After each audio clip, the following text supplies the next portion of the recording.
గౌరవనీయులు మన general secretary INTUC గూచుకుంట Satyanarayana గారిని వారిని ప్రసంగించవలసిందిగా కోరుతాం.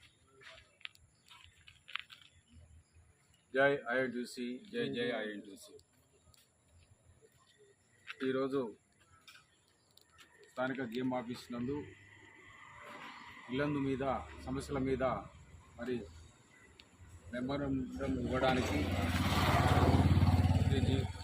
జె వెంకటేశ్వర గారి నాయకత్వంలో సెంట్రల్ కమిటీ గారి ఆధ్వర్యంలో బ్రాంచ్ కమిటీ వివిధ డిపార్ట్మెంట్కి సంబంధించిన ఐఎన్టీసీ నాయకులకు అందరికీ కూడా నమస్కారాలు తెలియజేస్తూ మరి ఈరోజు ఈ కార్యక్రమానికి మన INTC secretary general Shri Janak Prasad గారు ఆదేశాల మేరకు, అలానే మన ఇల్లందు ఎమ్మెల్యే కోరం కనకయ్య గారి ఆదేశాల మేరకు మరి ఇల్లందు పరిరక్షణ ఎట్లా అని అంశం మీద మేము అడగడం జరిగింది. దాని మీద మీరు వెంటనే మరి కార్యాచరణ చేపట్టాలని చెప్పి జేవీ గారికి నాకు తెలియపరచడం జరిగింది.